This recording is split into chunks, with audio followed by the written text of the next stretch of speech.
అందరికీ నమస్కారం అండి. ఈరోజు మనం ఈ వీడియోలో తులారాశి వారి యొక్క జాతకం గురించి తెలుసుకుందాం. ముఖ్యంగా మార్చి 20 నుంచి 25 వరకు తులారాశి వారికి భారీ ప్రమాదం పొంచి ఉంది. మరి ఈ సమయంలో వీరికి ఎలాంటి పరిణామాలు సంభవించబోతున్నాయి, వీరికి కలగబోయేటటువంటి శుభ అశుభాలేంటి అనే వివరాలను ఈ వీడియోలో మనం వివరంగా తెలుసుకుందాం. వీడియో నచ్చితే ఖచ్చితంగా లైక్ చేయండి. అలాగే మన ఛానల్ని కొత్తగా చూస్తున్న వారు వెంటనే సబ్స్క్రైబ్ చేసుకోండి. ఇక వీడియోలోకి వెళ్ళిపోదాం. మార్చి 20 నుంచి 25 వరకు ఉన్న ఈ 5 రోజులు తులారాశి వారికి చాలా సున్నితమైన జాగ్రత్త అవసరమైన సమయంగా కనిపిస్తున్నాయి. ఈ కాలంలో జరిగే కొన్ని సంఘటనలు మొదట చిన్నవిగా కనిపించినా వాటి యొక్క ప్రభావం పెద్దదిగా మారే అవకాశం ఉంది.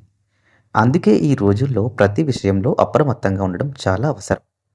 ఈ యొక్క ప్రమాదం అనేది కేవలం ఒక సంఘటన మాత్రమే కాదు, మనసు, సంబంధాలు, ఆర్థికం, ఆరోగ్యం వంటి అనేక రంగాల్లో కనిపించే పరీక్షల సమాహారం. ఈ కాలం ప్రారంభమైన వెంటనే అంటే మార్చి 20 నాటి ఉదయం నుంచే మీ మనసులో ఒక తెలియని టెన్షన్, ఒక ఆందోళన మొదలయ్యే సూచనలున్నాయి. ఎలాంటి స్పష్టమైన కారణం లేకపోయినా ఏదో సరిగ్గా జరగడం లేదనే భావన మీలో కలుగుతుంది. ఇది మీ అంతరాత్మ ఇచ్చే హెచ్చరికగా తీసుకోవాలి. ఈ భావనను నిర్లక్ష్యం చేయకుండా ఈ రోజు నుంచి జాగ్రత్తలు పెంచుకోవడం మంచిది. ఇక ఈ 5 రోజుల్లో ఇంటి వాతావరణం కొంచెం ఉద్రిక్తంగా మారే అవకాశం ఉంది. చిన్న చిన్న విషయాల మీద పెద్ద గొడవలు రావచ్చు.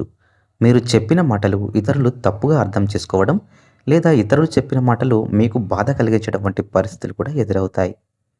ముఖ్యంగా పెద్దలతో, జీవిత భాగస్వామితో మాట్లాడేటప్పుడు చాలా జాగ్రత్తగా ఉండాలి. ఆవేశంతో మాట్లాడితే సంబంధాల్లో చీలికలు వచ్చే ప్రమాదం ఉంది. మీకు దగ్గరగా ఉన్న కొంతమంది వ్యక్తుల ప్రవర్తన ఈ కాలంలో మీకు అనుమానం కలిగించవచ్చు.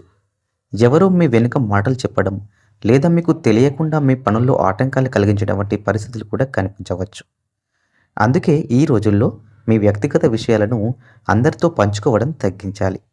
ఎవరు నిజంగా మీకు మంచివారు, ఎవరు కాదో గమనించి నిర్ణయించాలి. ఇక ఉద్యోగం చేస్తున్న వారికి ఈ కాలంలో ఒత్తిడి పెరిగే అవకాశం ఉంది. మీపై బాధ్యతలు ఎక్కువగా పడవచ్చు. చిన్న తప్పులు కూడా పెద్ద సమస్యలుగా మారే అవకాశం ఉంది. ఉన్నతాధికారులతో మాటల మార్పిడి సమయంలో జాగ్రత్తగా ఉండాలి. వ్యాపారం చేసేవారు, పెట్టుబడులు పెట్టేవారు చాలా జాగ్రత్తగా ఉండాలి. కొత్త డీల్స్, ఒప్పందాలు ఈ 5 రోజుల్లో చేసేటప్పుడు పూర్తిగా పరిశీలించి మాత్రమే ముందుకెళ్ళాలి. డబ్బు విషయంలో ఈ కాలం చాలా జాగ్రత్తగా ఉండాల్సిన సమయం. అనుకోని ఖర్చులు రావచ్చు. ఎవరికైనా డబ్బు ఇవ్వడం లేదా అప్పు తీసుకోవడం వంటి నిర్ణయాలు తీసుకునేటప్పుడు బాగా ఆలోచించాలి. ఎవరో మిమ్మల్ని నమ్మబలికి మీ దగ్గర నుంచి డబ్బు తీసుకునే ప్రయత్నం చేయవచ్చు. అలాంటి పరిస్థితుల్లో వెంటనే స్పందించకుండా కొంత సమయం తీసుకొని ఆలోచించాలి. ఆరోగ్యపరంగా కూడా ఈ కాలంలో కొంత జాగ్రత్త అనేది అవసరం. అలసట, తలనొప్పి, ఒత్తిడి, నిద్రలేమి వంటి సమస్యలు కనిపించవచ్చు. చిన్న చిన్న లక్షణాలను నిర్లక్ష్యం చేయకండి. సమయానికి ఆహారం తీసుకోవడం, సరైన నిద్ర పొందడం చాలా ముఖ్యం. అవసరమైతే డాక్టర్ను సంప్రదించడం మంచిది. ఈ 5 రోజుల్లో అవసరం లేకుండా ప్రయాణాలు తగ్గించడం మంచిది. ముఖ్యంగా రాత్రి సమయంలో డ్రైవింగ్ చేయడం లేదా త్వరపడుతూ ప్రయాణించడం నివారించాలి. చిన్న అజాగ్రత్తలు కూడా ప్రమాదాలకు దారితీసే అవకాశం ఉంది. రోడ్డు మీద మెట్లు ఎక్కేటప్పుడు లేదా ఎత్తైన ప్రదేశాల్లో జాగ్రత్తగా ఉండాలి.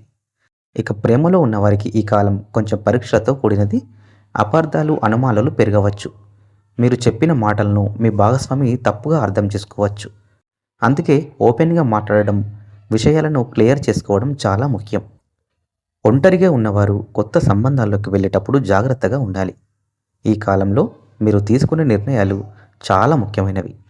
ఆవేశంతో తీసుకున్న నిర్ణయాలు తర్వాత పాశ్చాత్తాపానికి దారితీసే అవకాశం ఉంది. అందుకే ప్రతి విషయంలో ప్రశాంతంగా ఆలోచించి నమ్మకమైన వ్యక్తుల సలహా తీసుకొని ముందుకు సాగాలి. మీలోని నెగిటివ్ ఆలోచనలు తగ్గించుకోవాలి. ఇక ప్రతిరోజు ఉదయం ప్రశాంతంగా కూర్చొని కొంతసేపు ధ్యానం చేయండి. దేవాలయానికి వెళ్ళి మీ ఇష్ట దేవుడికి ప్రార్థించండి. అవసరం లేని వాదనలు, గొడవలకు దూరంగా ఉండండి. కొత్త పనులు ప్రారంభించడాన్ని ఈ 5 రోజులు వాయిదా వేయండి. మీ యొక్క వ్యక్తిగత విషయాలను అందరితో పంచుకోవద్దు. ఇక ఆహారం, నిద్ర విషయంలో క్రమశిక్షణ పాటించండి.